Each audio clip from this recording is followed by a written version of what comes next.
All right, welcome back to the Central Valley Buzz. I'm your host, Chuck Leonard. How about, let's give it up for Miles Craghead, huh? That guy tore it up. I hate that guy. The young guy will be back here later on in the show to play some more music for you. Now, coming up tonight on CentralValleyTalk.com, we have a new show that starts out, and we have Marcus Ruiz here to talk about it. Marcus, how are you, buddy? Thanks for letting me come on. Now, what's your show all about? It's called Hecho in California. Hecho in California. Yeah. Like made in California. Yes. Yeah, literally. It's sort of multicultural title built in, diverse state, most diverse in America. What we wanted to do was have a show that talked about where California is, and then not just where we are, but where we're going. Kind of an open brainstorm. And then talk to the actual people around California from different backgrounds, business, art, poets, musicians, think tanks, professors, and get their perspectives. Not just where are we today, but where we're going. We found nobody's doing that. There's a complete... Nobody's doing that? Yeah, I know. That seems amazing, the world's 8th largest economy. But when you look around and you're trying to look for shows, politicians, professors, news media, who are not just saying facts on the ground now, but actively projecting or coming up with visions, like Pat Brown, like we used to have in the 1960s. We don't do that anymore. Kevin Starr wrote a book in 2008, and he's the California official historian, and he said it doesn't take rocket science to see that we in California have a problem envisioning our future. Jon Stewart did a show on how the media is being gutted, journalism is being gutted. I think Dan, I don't want to get the name. You have some notes there? I have some notes. Go ahead and pull them out, Marcus. Okay.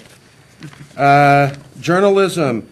Sam Donaldson, 2012, said journalism is almost on its way out. Daily Show, 2013, did the same thing. Mother Jones, the magazine, 2008, talked about that. What do you mean journalism's on its way out? How could that happen? So, as I understand it, and I'm not an expert on that subject, I'm just reporting what I'm seeing. That's a nice tie. Oh, thank you. Thank you. Me and the co-host, Doug Bloomer, we wear red ties on the show, and we have a commercial. What's the reason behind that? Power? Just a diversity of colors. It's not like a gang? No gangs. Okay. No, maybe a tribe, a California tribe. Some other people. Well, all right, so you're basically your show is going to be about what's going to happen to California in the future. Yeah, what people What do you think want to should see happen. happen?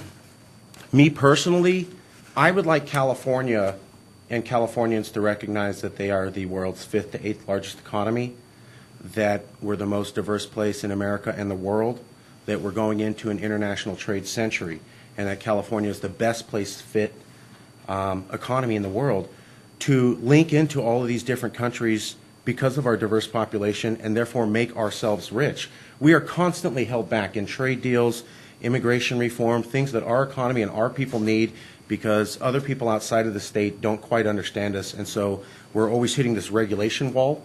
Mark Zuckerberg, Facebook. Well, wait a minute. Well, hold on now, Marcus. Sure. So it's the people outside of California that are prohibiting us from moving forward, not the people in California? It is the people, great question. It's both. It's the people inside California who haven't had an epiphany, who aren't aware that they're sitting on the world's 8th largest economy or don't have that sort of discussion. Oh, you're talking about the Republicans. Yeah. Part of it. But, I've spoken in 40 cities about my book, California's Next Century, which is talking about where we can go. And I've spoken up and down the state, and people generally are not aware. They're not aware of how much money we're losing. They're not aware of the billions of dollars in trade that we could be making more.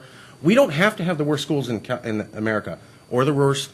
Do we really have Yes. the worst schools in America? California has the worst schools in America? 47 out of 50, about there. Yeah, and then when you look at our dams, roads, seaports, airports, levees, and government buildings, it's in the 45 to 50 range. How could that happen? Because where's all the money going? Well, that's one of the things we could talk about on the show, but basically we spend one extra state budget on additional federal income taxes beyond what we need to pay for services received from the federal government. that we've What never did you received. just say? So, okay. What- Okay, so just real quick. On an average year, we would pay collectively as Californians about $400 billion in federal income taxes. We only need to pay $300. Social Security, military, only $300. We're paying an additional $100 billion that we never get anything for. We've done this for 30 years. $100 billion for 30 years just disappears? Yes. To where?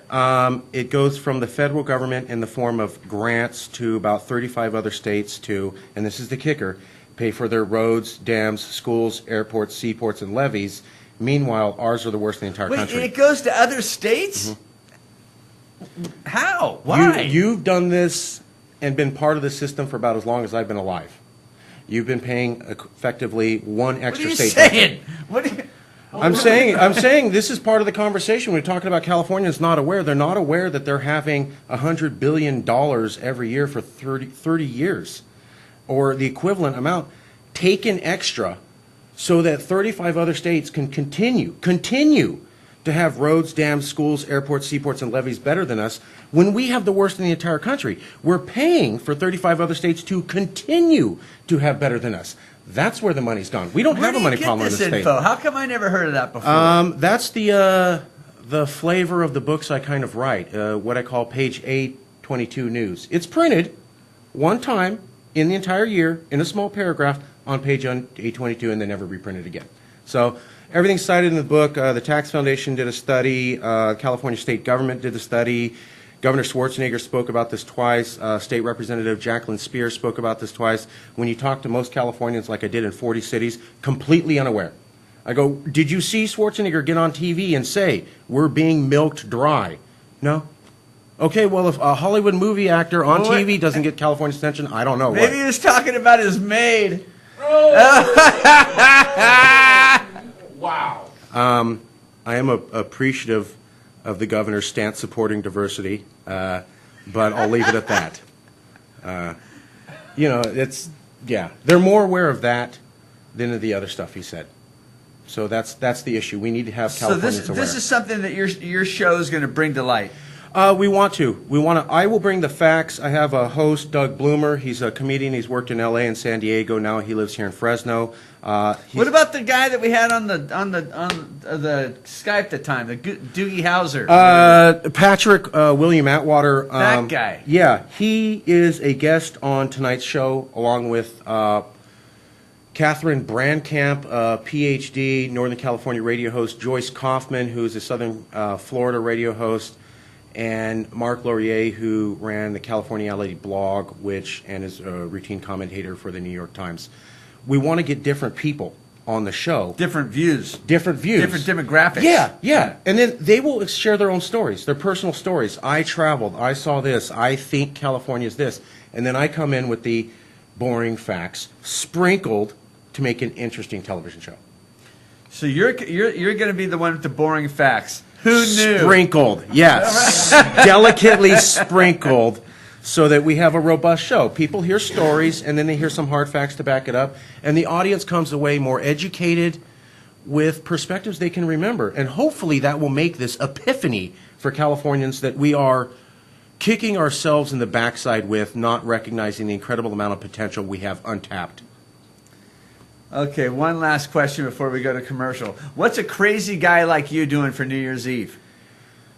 I'm going to be working on my next book, What Does It Mean to Be a Californian? Probably spend the evening by myself typing. You're a nut. Okay, Marcus, your show starts tonight at 6 p.m. here on CentralValleyTalk.com. Yes. Are you going to be taking phone calls? Yes, we will be taking phone calls. I will get more information out there to the public. But if you are interested in talking about California issues, the show's Hecho in California, and you can email me at marcus.rees.evans@gmail.com. If you're at all interested in where California is going and would like to be part of the discussion, we want to have you on. Well, I happen to know the call-in number. Maybe I'll just tell them right now. Not this first episode. We already have some people scheduled to call in. Oh, I bet the there's next some people episode. just crushed out there right now. Let me get a first episode down, and then we're going to expand the format and get more people in. Please email me. If you're interested in calling in or being on the show, I want to talk to you, marcus.rees.evans@gmail.com. What kind of questions are you looking for? Well, some of the topics, like today's topic, is what does California mean to the world? Next week, we're going to be looking at, are we out of the recession? Is California the Golden State again? So you're going to have topics for every show. Yeah. Interesting. Yeah. Does California have its own international reputation independent from the United States? That's some deep stuff. It's a mix. It's a mix. Is California the most diverse place in America or the world? Is California the place in America to make it, or is it another state or a different country? A mixture of some of the issues I hit on my 3 books, California's Next Century, California's Next Generation, and What Does It Mean to Be a Californian? But then, again, multiple perspectives. It's a trilogy. It's a trilogy related to the state and where we're going. All right, Marcus, thanks for coming on, man. Thanks. Always good to see you. Have a good time tonight. Let me know how it goes. I will. All right, we're going to take a quick commercial break. And when we come back, you guys want something to do on New Year's Eve? I got some tickets for you. Marcos Maniaco's here to give them to you. Stick around. This